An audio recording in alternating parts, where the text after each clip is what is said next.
بالکل اویل اس لیے کر رہے ہیں کہ ہم اپنے حالات کو بہتر کریں، اچھا اپنے ملک کے اندر جو یہ غیر یقینی صورتحال ہے اس کو کم کریں، ایک دوسرے کا احترام کریں، اور جو اپنا سسٹم ہے، نظام ہے، جو پارلیمانی نظام ہے، جی اس کو چلانے کی کوشش بھرپور کریں صحیح اور آگے کو بڑھیں. کیونکہ دیکھیں نا، میں تو آئی ڈونٹ نو آئی ایم رائٹ اور رانگ، زیغم کو بہتر پتا ہوگا because he is expert on these thing, جی کہ جی 164 ملین بیرلز تک اگر ہماری رسائی ہو سکتی ہے جی تو پھر تو واقعی یہاں پہ تبدیلی کا عمل ہوگا. صحیح. ہم تو شاید اس کا فائدہ نہیں اٹھا سکے، میں اور بیگم، لیکن لیکن آپ اگر کی اگر نسل اگر جو ہے فائدہ اس اٹھا کا لیں گے فائدہ تو میں اٹھا یہی کہنے سکتی ہے. لگی تھی آنے والی نسلیں جو ہیں وہ خوش ہو جائیں گی اور قرضوں سے ان کو نجات مل جائے گی. شہزاد صاحب آپ کی طرف آتا ہے پاک امریکہ تجارتی معاہدہ، کہ دنیا پاکستان کو محض ایک ترقی پذیر ملک کے طور پر نہیں بلکہ اب ایک مضبوط کھلاڑی کے طور پہ دیکھے گی کہ ہم مضبوط معاشی کھلاڑی بن چکے ہیں؟ ہاں، آپ نے وہ ٹرمپ کی ٹویٹ کی بات کی، میرے خیال میں اس میں جو سب سے سیٹسفائنگ اور تسلی بخش جو چیز ہمیں لگی پاکستانی ہونے کے ناطے، وہ یہ تھا کہ بھارت کو اس نے خوب دھول چٹائی اس اپنے ٹویٹ کے ہاں اندر. یہ ایک پہلو ہے.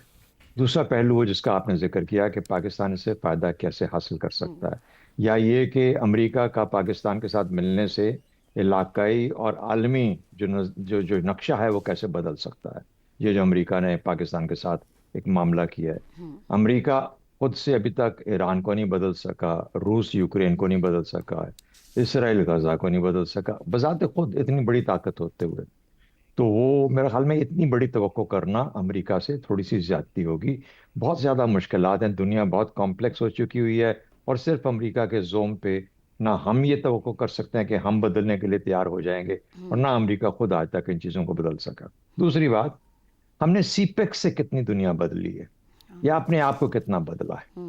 کتنی بڑی انویسٹمنٹ تھی سی پیک کی، ابھی بھی چل رہی ہے کسی نہ کسی شکل کے اندر، لیکن ہم اسے اپنا اور دنیا کا نقشہ اور اپنے خطے کا نقشہ نہیں بدل سکے. یہ ایک بہت بڑی ایک جسے کہتے ہیں نا کہ ہول ہے، ایک ایسا پہلو ہے جس کے اوپر ہمیں غور کرنا پڑے گا. تیسری بات جو امریکہ نے دیا ہے، یہ اس کو ہمیں انویسٹمنٹ کے طور پہ لینا چاہیے. ہمیں بہت ضرورت تھی ایسی انویسٹمنٹ کی، خاص طور پر تیل اور گیس کے سلسلے میں، اور وہ تیل اور گیس نکالنے کا ماہر ہے، شیل گیس. لیکن ایک تھوڑا خیال کرنا پڑے گا کہ کیا وہ شیل ہماری جو زرعی زمین ہے اس کے نیچے سے تو نہیں نکالیں گے.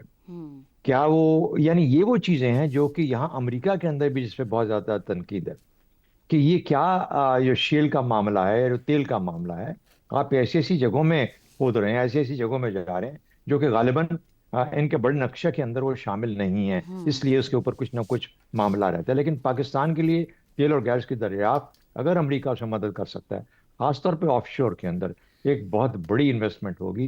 ساتھ ہی ساتھ ذکر ہوا ٹورزم، معدنیات، باقی چیزوں کا، آئی ٹی کا، بہت اہم چیزیں ہیں، جی اور پاکستان کو چاہیے کہ اس پہ بلڈ کرے. صحیح. چوتھی بات، جی کیا امریکہ پاکستان کے ساتھ مل کے یا پاکستان امریکہ کے ساتھ مل کے خطے کا یا عالمی منظرنامہ تبدیل کر سکتا ہے؟ کبھی سوچنا بھی نہیں چاہیے. وجہ یہ ہے کہ ہماری تمام کی تمام ایگزسٹنس 78 سال سے اور ہمیشہ کے لیے آئندہ وقتوں کے لیے بھی چین امریکہ، خاص طور پر چین اور امریکہ کے بیچ میں ایک بیلنس رکھنے کی بات ہے. یاد رکھیں کہ ہم بھارت کو، ہر چیز کو بھارت کے پرزم میں دیکھتے ہیں. اگر ہم بھارت سے امریکہ دور ہوتا ہے تو ہم خوش ہو جاتے ہیں، ہم سمجھتے ہیں ہمارے قریب آ گیا. ضروری نہیں ہے. امریکہ ہمارے قریب آئے تو کیا یہ تو نہیں ہے کہ اس نے مضمر کے چین کو دور کیا جائے پاکستان سے؟ بھارت بھی اس میں خوش ہوگا. تو یہ وہ چیزیں ہیں کہ ہمیں چین اور امریکہ کو ساتھ ساتھ لے کے چلنا ہے، اور اسی طرز پہ لے کے چلنا ہے. یہ خیال رکھنا ہے کہ کہاں پہ ٹرانزیکشنل اور ٹرانزینٹ ہے اور کہاں پر مستقل ہے. یہ پاکستان کے انٹرسٹ کا معاملہ ہے.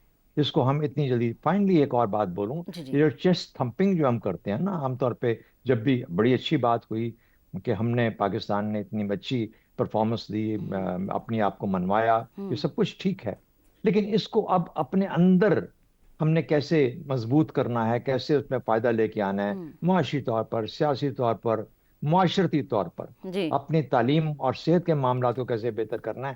یہ اس شیل جس کو کہ ہم ڈیفینڈ کرتے ہیں اپنی ڈیفنس فورسز کے ساتھ، اس کے اندر سبسٹنس ڈالنے کی بات ہوگی. صحیح اس میں مواد کتنا ہے، وہ خالی ہولو نہیں ہونا چاہیے صحیح اندر سے. یہ وہ خطرہ ہے جو کہ پاکستان کو، ورنہ ہم باہر سے تو اپنے آپ کو ڈیفینڈ کر لیتے ہیں شیل کو، جی جی شیل بچا جاتا ہے، اندر خالی ہوتا ہے. خدا نخواستہ انٹرنل یعنی انٹرنل ہمیں چیزیں مضبوط کرنی ضروری ہے، کریک ہونے کا چانس ہو جاتا ہے. مجھے بات کرنے دیجئے کیجئے. تو کریک ہونے کا اس میں خطرہ ہو جاتا ہے. اس لیے اس طرف دھیان کرنا چاہیے بجائے اس کے کہ ہم چیسٹ تھمپنگ کریں، اور کبھی بھی صرف بھارت کے پرزم میں مت دیکھا کریں چیزوں کو. ہمیں ہر معاملے کے اندر اپنے انٹرسٹ کو سپریم اور مفادات کو سپریم رکھنا چاہیے. ٹھیک ہے شہزاد صاحب، آپ کا کامنٹ آ گیا. ہمارے صاحب آپ کی طرف آتے ہیں. بھارت پہ امریکہ کی طرف سے جرمانہ اور پاکستان کے ساتھ تجارتی معاہدہ، کیا ہم سمجھے کہ ٹرمپ صاحب اپنی پالیسیز کو بدل رہے ہیں؟ انڈیا کو تو باقاعدہ ٹرول کر رہے ہیں آپ. یہ جو انہوں نے پاکستان تیل بیچے گا انڈیا کو، یہ جو بات انہوں نے کی، اس سے پتہ لگتا ہے. باقی باتیں تو ٹھیک ہے، 25% ٹیرف لگ گیا اور پاکستان کا معاہدہ ہو گیا، لیکن یہ ایک چھیڑخانی سے پتہ لگتا ہے کہ وہ کس دماغی کیفیت میں. خوش ہوتے ہیں پر وصل میں یوں مر نہیں جاتے. یہ ساری بات بالکل صحیح باتیں ہو رہی ہیں، یہ خوشخبری ہے، لیکن اس کی دوسری بھی ایک سائیڈ ہے، اس پہ بھی میں تھوڑی سی بات کروں گا. ہم نے اس کی معاہدے کی تیاری کی ہے. آپ دیکھ رہے ہیں منرل ایکٹس پاس ہو رہے تھے، پیٹرولیم منرل ایکٹس پاس ہو رہے ہیں، اور ہم اس کی تیاری کر رہے ہیں. ویسے ہمیں آگاہ تو نہیں کیا گیا قومی سطح پر، نہ ہی کسی نے ہماری طرف سے اعلان کیا. ٹرمپ صاحب کی طرف سے اعلان ہوا، لیکن اس کے پیچھے ایک طویل سفر موجود ہوتا. تو جو اگریمنٹ ہے اس میں بہت سی چیزوں کا ذکر ہو رہا ہے، کرپٹو کرنسی کا، آئی ٹی کا، اس کا آئل کا بڑا مرکزی بات ہو رہی ہے. لیکن اس میں جو اہل نظر ہیں ان کا کہنا ہے کہ معدنیات، یعنی جو ریئر ارتھ ایلیمنٹس ہیں، RE جنہیں کہتے ہیں، یہ جو میٹلز ہیں ان کی طرف بہت زیادہ امریکہ کی اس وقت توجہ ہے. اور جتنی نئی ٹیکنالوجی آ رہی ہے، یہ EVs سے لے کر تمام بیٹریز ہیں، یہ لتھیم، کوبالٹ، یہ ساری چیزیں، بہت سے اس طرح کے ریئر ایلیمنٹس ہیں، ان کو ڈھونڈنے کی مسلسل کوشش ہو رہی ہے. اور امریکہ دنیا میں اس وقت اس کے اوپر جتا ہوا ہے. آپ کو معلوم ہے کہ یوکرین کے ساتھ جو جھگڑا بھی ہوا اور اس کے بعد پھر معاہدہ بھی ہوا، وہ سارا کس لیے ہے؟ ریئر ارتھ ایلیمنٹس کے لیے وہ سب کچھ ہو رہا ہے، کیونکہ نئی ٹیکنالوجی میں وہ چین کے پاس ہے اس وقت سب سے زیادہ اس کے ذخائر جو ہیں، اور امریکہ کے پاس بھی ہیں، لیکن وہ باقی دنیا میں ڈھونڈ رہے ہیں. اب اس خطے میں ان کے جیولوجیکل جو سرویز ہیں وہ بتا رہے ہیں کہ اس خطے میں وہ چیزیں پائی جاتی ہیں. مثلا پینٹاگون کے ڈاکیومنٹس کے مطابق 2010 میں ان کا سروے ہوا تھا. ہلمن جو افغانستان میں $1 ٹریلین کے وہ کہتے ہیں کہ یہ لتھیم اور دوسرے جو یہ چیزیں ہیں پائی جاتی ہیں. اس لیے وہاں پر امن میں دلچسپی بھی ہے، پوری دنیا کی، چین کی بھی ہے. یعنی ان معدنیات کے اوپر تمام جو انٹرنیشنل بڑی طاقتیں ہیں، پلیئرز ہیں، ان کی نظر ہے. تو پاکستان میں بھی یہ معاملہ ہم دیکھ رہے ہیں، جس کو یعنی وہ پینٹاگن ڈاکیومنٹس کے حوالے سے مجھے خیال آ گیا، ایک فقرہ انہوں نے استعمال کیا ہوا کہ Saudi Arab, it is Saudi Arab of lithium, یہ انہوں نے فقرہ اس میں استعمال کیا ہوا ہے. ایسے جب کنکلوڈ کرتے ہیں، ڈرلنگ کا فائدہ ہمیں ہونا چاہیے. ہم تو یہ چاہتے ہیں، اتنا مہنگا کام ہے، ہم تو کر نہیں سکتے، تو انٹرنیشنل آرگنائزیشنز ہی آتی ہیں اور ادارے آتے ہیں، ملک آتے ہیں، تو ہم یہ کرنا تو چاہیے. لیکن ہم نے جو انٹرنیشنلی دیکھا ہے وہ کوئی اتنا اچھے تجربات لوگوں کو ہوئے نہیں. یعنی افریقہ میں بھی ہم دیکھتے ہیں اور بھی ممالک میں دیکھا ہم نے. تو ہمیں اس کو انشور کرنا چاہیے کہ ہمیں اس کا فائدہ ہو، ہمارے لوگوں کو فائدہ ہو، مقامی سطح پہ فائدہ ہو. اور اس ساری بات میں آخری بس میں جان کی امان پاؤں تو عرض کروں، اس میں ایک آئین کی ہماری کچھ کہہ رہا ہے، 172 اس کا آرٹیکل ہے، وہ بتاتا ہے کہ یہ کام کس طرح کرنا ہے. جب آپ نے یہ چیز لیز کرنی ہے، آکشن کرنی ہے، جو بھی آپ کرتے ہیں، ساری اس کی تفصیل ہے اس میں کہ ہمیں وہ کام کس طرح کرنا ہے. وہ 50% صوبے کا ملکیت ہوتی ہے وہ چیز. تو ان ساری باتوں کو مد نظر رکھ کر اپنے عوام کی دلچسپی اور ان کے انٹرسٹ میں ہمیں تمام اپنے فیصلے کرنے چاہیے. ٹھیک ہے. یعنی اگر یہ تجارتی معاہدہ ہوئی، اپنے انٹرسٹ کو ان کے سامنے رکھنا چاہیے. اب ذرا آگے بڑھتے ہیں. ایک اور اہم ٹاپک کا آج ہم ذکر کریں گے. آج 9 مئی کے واقعات میں ملوث مزید ملزمان کو سزائیں سناتی گئی ہیں. القادر ٹرسٹ کیس میں عمران خان کی اسلام آباد ہائی کورٹ کے احاطے سے گرفتاری کے بعد PTI کی طرف سے ملک گیر احتجاج کیا گیا تھا. اس دوران فوجی، سول اور نجی تنصیبات کو نظر آتش کیا گیا. سرکاری اور نجی املاک کو شدید نقصان پہنچایا گیا تھا. اس کے بعد ملک بھر میں قانون نافذ کرنے والے اداروں کے ساتھ لڑائی، توڑ پھوڑ اور جلاؤ گھیراؤ میں ملوث افراد کو گرفتار کر لیا گیا تھا، جبکہ پارٹی رہنماؤں اور کارکنان کے خلاف مقدمات بھی درج کیے گئے تھے. فیصل آباد کی انسداد دہشت گردی عدالت کا فیصلہ اس پیغام کا حامل ہے کہ اگر جرم ہوگا تو قانون خاموش نہیں رہے گا، چاہے ملزم کوئی بھی ہو. عدالت نے 9 مئی کے حساس مقدمات میں 108 ملزمان کو سزا سنا کر ثابت کر دیا ہے کہ ریاستی اداروں پر حملہ محض سیاسی احتجاج نہیں بلکہ ناقابل معافی جرم ہے. سزا پانے والوں میں نمایاں نام